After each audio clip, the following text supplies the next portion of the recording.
ਸਤਿ ਸ਼੍ਰੀ ਅਕਾਲ, ਮੈਂ ਲੱਕੀ ਮਾਨ ਤੇ ਤੁਸੀਂ ਦੇਖ ਰਹੇ ਹੋ ਸ਼ਬਦਾਂ ਦੀ ਤਾਕਤ ਦਾ ਏਵਨ ਮੀਡੀਆ।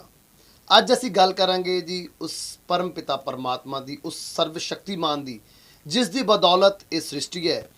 ਤਾਂ ਜਿੱਥੇ ਵੀ ਉਹ ਜਿਸ ਇਨਸਾਨ ਨੂੰ ਰੱਖਦਾ ਹੈ ਉਸ ਨੂੰ ਰਹਿਣਾ ਚਾਹੀਦਾ, ਉਹਦੀ ਰਜ਼ਾ ਦੇ ਵਿੱਚ ਰਹਿਣਾ ਚਾਹੀਦਾ, ਕਿਉਂਕਿ ਉਹ ਹਰ ਇੱਕ ਇਨਸਾਨ ਦਾ ਭਲਾ ਚਾਹੁੰਦਾ ਹੈ। ਸਾਨੂੰ ਕੁਝ ਟਾਈਮ ਲੱਗਦਾ ਵੀ ਸ਼ਾਇਦ ਸਾਡੇ ਨਾਲ ਜੋ ਵਾਪਰ ਰਿਹਾ ਉਹ ਗਲਤ ਹੋ ਰਿਹਾ ਹੈ, ਲੇਕਿਨ ਸਾਡੇ ਨਾਲੋਂ ਜ਼ਿਆਦਾ ਉਸ ਪਰਮ ਪਿਤਾ ਪਰਮਾਤਮਾ ਨੂੰ ਪਤਾ ਹੁੰਦਾ ਹੈ ਵੀ ਉਹਨਾਂ ਨੇ ਸਾਡੇ ਲਈ ਕੀ ਸੋਚਿਆ, ਕਿਉਂਕਿ ਜੋ ਉਹ ਸਾਡੇ ਲਈ ਸੋਚਦਾ ਉਹ ਹਮੇਸ਼ਾ ਸਾਡੇ ਲਈ ਸਹੀ ਹੁੰਦਾ ਹੈ। ਹੁਣ ਗੱਲ ਕਰਾਂਗੇ ਆਪਾਂ ਜੀ ਵਰਲਡ ਟ੍ਰੇਡ ਸੈਂਟਰ ਦੀ, ਇਸ ਉਦਾਹਰਨ ਦੇ ਲਈ ਕਿ ਲੋਕ ਅਕਸਰ ਕਹਿੰਦੇ ਨੇ ਵੀ ਸਾਡੇ ਨਾਲ ਗਲਤ ਹੋਇਆ, ਲੇਕਿਨ ਅਸਲ ਵਿੱਚ ਉਹਨਾਂ ਨਾਲ ਸਹੀ ਹੋਇਆ ਹੁੰਦਾ ਹੈ। ਗੱਲ ਕਰ ਰਹੇ ਹਾਂ ਜੀ ਵਰਲਡ ਟ੍ਰੇਡ ਸੈਂਟਰ ਦੀ, ਅਮਰੀਕਾ ਵਿੱਚ ਵਾਪਰੀ ਉਸ ਘਟਨਾ ਦੀ ਜਦੋਂ 11 ਸਤੰਬਰ 2001 ਨੂੰ ਪੂਰੀ ਦੁਨੀਆ ਹਿੱਲ ਚੁੱਕੀ ਸੀ। ਉਹ ਅਟੈਕ, ਜਿਸ ਅਟੈਕ ਨੇ ਪੂਰੀ ਦੁਨੀਆ ਦਾ ਧਿਆਨ ਆਪਣੇ ਵੱਲ ਖਿੱਚਿਆ ਸੀ ਤੇ ਅੱਜ ਤੱਕ ਇਨਸਾਨ ਦੇ ਉੱਪਰ ਹੋਈ ਸਭ ਤੋਂ ਵੱਡੀ ਅੱਤਵਾਦੀ ਘਟਨਾ ਸੀ। ਉਹ ਅੱਤਵਾਦ ਦਾ ਸਭ ਤੋਂ ਕਰੂਰ ਰੂਪ ਜਿਸ ਨੇ ਪੂਰੀ ਦੁਨੀਆ ਨੂੰ ਹਿਲਾ ਕੇ ਰੱਖ ਦਿੱਤਾ ਸੀ। ਉਸ ਅਟੈਕ ਦੇ ਵਿੱਚ 2996 ਲੋਕਾਂ ਦੀ ਜਾਨ ਚਲੀ ਗਈ ਸੀ, ਜਿਹਦੇ ਵਿੱਚ 2977 ਅਮਰੀਕੀ ਵਿਕਟਮ ਸੀ ਤੇ 19 ਅੱਤਵਾਦੀ ਸੀ ਜੋ ਇਸ ਅਟੈਕ ਦੇ ਵਿੱਚ ਖੁਦ ਵੀ ਮਾਰੇ ਗਏ ਸੀ। ਹੁਣ ਆਪਾਂ ਗੱਲ ਕਰੀਏ ਰੱਬ ਦੀ, ਉਸ ਕੁਦਰਤ ਦੀ। ਕੁਝ ਟਾਈਮ ਤੋਂ ਬਾਅਦ ਜਦੋਂ ਸੈਟਲ ਡਾਊਨ ਅਮਰੀਕਾ ਦੇ ਵਿੱਚ ਸਭ ਕੁਝ ਹੋ ਚੁੱਕਿਆ ਸੀ, ਇਸ ਘਟਨਾ ਤੋਂ ਬਾਅਦ ਉੱਚ ਅਧਿਕਾਰੀਆਂ ਨੇ ਇੱਕ ਮੀਟਿੰਗ ਕੀਤੀ ਤੇ ਉਹਨਾਂ ਲੋਕਾਂ ਦੀ ਸੂਚੀ ਬਣਾਈ ਜੋ ਲੋਕ ਇਸ ਦੁਰਘਟਨਾ ਵੇਲੇ ਉੱਥੇ ਸ਼ਾਮਿਲ ਹੋਣੇ ਸੀ, ਲੇਕਿਨ ਕਿਸੇ ਵਜ੍ਹਾ ਕਾਰਨ ਉਹ ਉਸ ਜਗ੍ਹਾ ਤੇ ਨਹੀਂ ਪਹੁੰਚ ਸਕੇ ਤੇ ਉਹਨਾਂ ਦੀ ਜਾਨ ਬਚ ਗਈ। ਜਦੋਂ ਉਹਨਾਂ ਲੋਕਾਂ ਦੀ ਸੂਚੀਬੱਧ ਕਰਕੇ ਉਹਨਾਂ ਨੂੰ ਮੀਟਿੰਗ ਵਿੱਚ ਬੁਲਾਇਆ ਗਿਆ ਤਾਂ ਜੋ ਕਾਰਨ ਸਾਹਮਣੇ ਆਏ ਉਹ ਬੜੇ ਛੋਟੇ-ਛੋਟੇ ਕਾਰਨ ਸੀ ਜਿਨ੍ਹਾਂ ਦੇ ਕਾਰਨ ਉਹਨਾਂ ਦੀ ਜਾਨ ਬਚ ਗਈ। ਸਭ ਤੋਂ ਪਹਿਲਾਂ ਅਸੀਂ ਗੱਲ ਕਰਾਂਗੇ ਉਸ ਇਨਸਾਨ ਦੀ ਜਿਸ ਇਨਸਾਨ ਦਾ ਕਾਰਨ ਸਭ ਤੋਂ ਅਦਭੁਤ ਸੀ। ਉਸਨੇ ਦੱਸਿਆ ਵੀ ਉਸਦੇ ਉਸ ਸਮੇਂ ਵਰਲਡ ਟ੍ਰੇਡ ਸੈਂਟਰ ਵਿੱਚ ਨਾ ਹੋਣ ਦਾ ਕਾਰਨ ਸੀ ਉਸਦੇ ਨਵੇਂ ਜੁੱਤੇ, ਕਿਉਂਕਿ ਉਸਨੇ ਨਵੇਂ ਜੁੱਤੇ ਪਹਿਨੇ ਹੋਏ ਸੀ ਤੇ ਜਿਸ ਦੇ ਕਾਰਨ ਉਸਦੇ ਪੈਰਾਂ ਦੇ ਵਿੱਚ ਛਾਲੇ ਪੈ ਗਏ ਤੇ ਫਸਟ ਏਡ ਲੈਣ ਦੇ ਲਈ ਉਹ ਇੱਕ ਮੈਡੀਕਲ ਸਟੋਰ ਤੇ ਚਲਾ ਗਿਆ, ਜਿਸ ਕਾਰਨ ਉਹ ਟਾਈਮ ਸਿਰ ਆਪਣੀ ਡਿਊਟੀ ਤੇ ਨਹੀਂ ਪਹੁੰਚ ਸਕਿਆ ਤੇ ਉਸ ਦੌਰਾਨ ਹੀ ਇਹ ਹਾਦਸਾ ਹੋ ਗਿਆ। ਦੂਸਰੇ ਵਿਅਕਤੀ ਨੇ ਦੱਸਿਆ ਕਿ ਉਹ ਆਪਣੇ ਬੱਚੇ ਨੂੰ ਸਕੂਲ ਛੱਡਣ ਲਈ ਚਲਾ ਗਿਆ ਸੀ, ਜਿਸ ਕਾਰਨ ਉਹ ਲੇਟ ਹੋ ਗਿਆ ਤੇ ਇਸ ਦੁਰਘਟਨਾ ਵਿੱਚੋਂ ਬਚ ਗਿਆ। ਇੱਕ ਹੋਰ ਔਰਤ ਨੇ ਦੱਸਿਆ ਕਿ ਜਦੋਂ ਉਹ ਦਫ਼ਤਰ ਲਈ ਟੈਕਸੀ ਲੈਣ ਲਈ ਵੇਟ ਕਰ ਰਹੀ ਸੀ ਤਾਂ ਉਸ ਨੂੰ ਉਸ ਸਮੇਂ ਕੋਈ ਟੈਕਸੀ ਨਹੀਂ ਮਿਲੀ, ਜਿਸ ਕਾਰਨ ਉਹ ਪਰਮਾਤਮਾ ਨੂੰ ਕੋਸ ਵੀ ਰਹੀ ਸੀ, ਕਿਉਂਕਿ ਉਹ ਉਸ ਦਿਨ ਉਸਦੀ ਬਹੁਤ ਜ਼ਰੂਰੀ ਮੀਟਿੰਗ ਸੀ ਜਿਸ ਮੀਟਿੰਗ ਵਿੱਚ ਉਸਨੇ ਪਹੁੰਚਣਾ ਸੀ, ਲੇਕਿਨ ਟੈਕਸੀ ਨਾ ਮਿਲਣ ਕਾਰਨ ਉਹ ਟਾਈਮ ਸਿਰ ਵਰਲਡ ਟ੍ਰੇਡ ਸੈਂਟਰ ਵਿੱਚ ਨਹੀਂ ਪਹੁੰਚ ਸਕੀ, ਜਿਸ ਦੇ ਕਾਰਨ ਉਸਦੀ ਵੀ ਜਾਨ ਬਚ ਗਈ।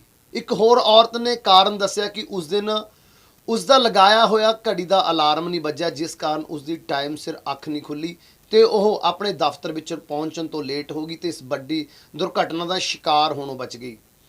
ਇੱਕ ਹੋਰ ਵਿਅਕਤੀ ਨੇ ਦੱਸਿਆ ਕਿ ਉਸ ਦਿਨ ਉਸਦੀ ਬੱਸ ਮਿਸ ਹੋ ਗਈ, ਜਿਸ ਬੱਸ ਦੇ ਵਿੱਚ ਉਹ ਹਰ ਰੋਜ਼ ਆਪਣੀ ਡਿਊਟੀ ਤੇ ਪਹੁੰਚਦਾ ਹੈ। ਬੱਸ ਮਿਸ ਹੋਣ ਦੇ ਕਾਰਨ ਉਹ ਵੀ ਲੇਟ ਹੋ ਗਿਆ ਤੇ ਉਸਦੀ ਵੀ ਜਾਨ ਬਚ ਗਈ। ਇੱਕ ਹੋਰ ਵਿਅਕਤੀ ਨੇ ਦੱਸਿਆ ਕਿ ਸਵੇਰੇ ਜਦੋਂ ਡਿਊਟੀ ਤੇ ਆਉਣ ਲਈ ਉਸਨੇ ਆਪਣੀ ਗੱਡੀ ਸਟਾਰਟ ਕਰਨੀ ਚਾਹੀ ਤਾਂ ਉਸਦੀ ਗੱਡੀ ਸਟਾਰਟ ਨਹੀਂ ਹੋਈ।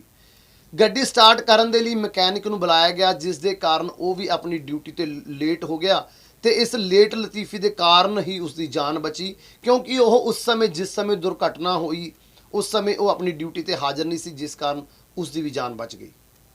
ਇੱਕ ਵਿਅਕਤੀ ਨੇ ਆਪਣਾ ਕਾਰਨ ਦੱਸਦੇ ਹੋਏ ਕਿਹਾ ਕਿ ਜਦੋਂ ਉਹ ਟਾਈਮ ਸਿਰ ਆਪਣੇ ਘਰੋਂ ਨਿਕਲ ਚੁੱਕਿਆ ਸੀ, ਲੇਕਿਨ ਜਿਉਂ ਹੀ ਆਪਣੇ ਘਰ ਤੋਂ ਬਾਹਰ ਆਪਣੀ ਗੱਡੀ ਦੇ ਕੋਲ ਪੁੱਜਾ ਤਾਂ ਇਸ ਨੂੰ ਇੱਕ ਫੋਨ ਆ ਗਿਆ। ਫੋਨ ਦੀ ਘੰਟੀ ਵੱਜੀ ਤੇ ਉਹ ਫੋਨ ਸੁਣਨਾ ਵੀ ਬਹੁਤ ਜ਼ਰੂਰੀ ਸੀ, ਕਿਉਂਕਿ ਉਸਦੇ ਬਹੁਤ ਪਰਮ ਪਿਆਰੇ ਮਿੱਤਰ ਦਾ ਉਹ ਫੋਨ ਸੀ। ਉਹ ਫੋਨ ਦੇ ਵਿੱਚ ਇੰਨਾ ਬਿਜ਼ੀ ਹੋ ਗਿਆ ਫੋਨ ਸੁਣਦਾ ਕਿ ਉਸਨੂੰ ਇਹ ਗੱਲ ਭੁੱਲ ਗਈ ਕਿ ਉਹ ਡਿਊਟੀ ਤੇ ਜਾਣ ਲਈ ਤਿਆਰ ਹੈ ਤੇ ਡਿਊਟੀ ਤੋਂ ਲੇਟ ਵੀ ਹੋ ਰਿਹਾ ਹੈ। ਇਸ ਫੋਨ ਦੇ ਕਾਰਨ ਉਸ ਇਨਸਾਨ ਦੀ ਜਾਨ ਬਚ ਗਈ, ਕਿਉਂਕਿ ਫੋਨ ਸੁਣਦੇ ਲੇਟ ਹੋਣ ਕਾਰਨ ਜਦੋਂ ਤੱਕ ਉਹ ਵਰਲਡ ਟ੍ਰੇਡ ਸੈਂਟਰ ਪਹੁੰਚਦਾ ਉਦੋਂ ਤੱਕ ਇਹ ਹਾਦਸਾ ਹੋ ਚੁੱਕਿਆ ਸੀ।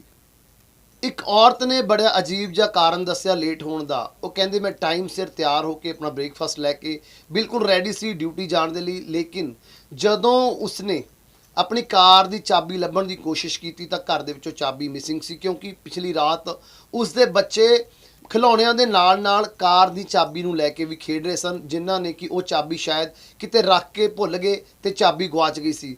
ਉਸ ਚਾਬੀ ਨੂੰ ਲੱਭਣ ਦੇ ਟਾਈਮ ਦੇ ਦੌਰਾਨ ਹੀ ਉਹ ਲੇਟ ਹੋ ਗਈ ਤੇ ਉਹ ਇਸ ਦੁਰਘਟਨਾ ਦਾ ਸ਼ਿਕਾਰ ਹੋਣੋਂ ਵੀ ਬਚ ਗਈ। ਸੋ ਇਹ ਗੱਲਾਂ ਕਰਨ ਦਾ ਮਤਲਬ ਇਹ ਹੈ, ਇਹ ਕਾਰਨ ਦੱਸਣ ਦਾ ਮਤਲਬ ਇਹ ਹੈ ਕਿ ਕਦੇ ਵੀ ਸਾਨੂੰ ਉਸ ਪਰਮ ਪਿਤਾ ਪਰਮਾਤਮਾ ਦੇ ਨਾਲ ਸ਼ਿਕਵਾ ਨਹੀਂ ਰੱਖਣਾ ਚਾਹੀਦਾ।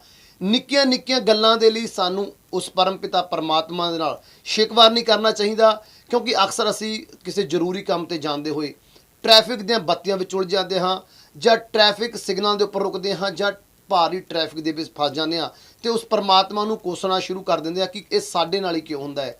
ਸੋ ਅੱਜ ਤੋਂ ਬਾਅਦ ਕਦੇ ਵੀ ਜੇਕਰ ਤੁਸੀਂ ਕਦੇ ਟ੍ਰੈਫਿਕ ਦੇ ਵਿੱਚ ਫਸੋ, ਕਿਸੇ ਕਾਰਨ ਆਪਣੇ ਜ਼ਰੂਰੀ ਕੰਮ ਤੋਂ ਲੇਟ ਹੋ ਜਾਵੋ, ਤੁਹਾਡਾ ਫੋਨ ਕੋਈ ਆ ਜਾਵੇ, ਉਸ ਨੂੰ ਫੋਨ ਸੁਣਨ ਲੱਗ ਜਾਵੋ ਤੇ ਤੁਹਾਡਾ ਕੋਈ ਜ਼ਰੂਰੀ ਕੰਮ ਮਿਸ ਹੋਵੇ, ਤਾਂ ਕਦੇ ਵੀ ਉਸ ਪਰਮ ਪਿਤਾ ਪਰਮਾਤਮਾ ਦੇ ਨਾਲ ਗਿਲਾ ਸ਼ਿਕਵਾ ਨਹੀਂ ਕਰਨਾ, ਕਿਉਂਕਿ ਉਹ ਜੋ ਵੀ ਕਰਦਾ ਸਹੀ ਕਰਦਾ ਹੈ। ਸੋ ਪਰਮਾਤਮਾ ਅੱਗੇ ਇਹੀ ਅਰਦਾਸ ਕਰਿਆ ਕਰੋ ਵੀ ਤੁਹਾਡੇ ਨਾਲ ਉਹ ਜੋ ਵੀ ਕਰ ਰਿਹਾ ਸਹੀ ਕਰ ਰਿਹਾ, ਤੇ ਅਰਦਾਸ ਕਰਿਓ ਕਿ ਤੁਸੀਂ ਹਰ ਸਮੇਂ ਸਹੀ ਜਗ੍ਹਾ ਤੇ ਹੋਵੋ ਤੇ ਪਰਮਾਤਮਾ ਸਾਨੂੰ ਇਹੋ ਜਿਹੀਆਂ ਦੁਰਘਟਨਾ ਤੋਂ ਬਚਾ ਕੇ ਰੱਖੇ। ਸੋ ਇਹਨਾਂ ਗੱਲਾਂ ਦੇ ਨਾਲ ਮੈਨੂੰ ਦਿਓ ਇਜਾਜ਼ਤ।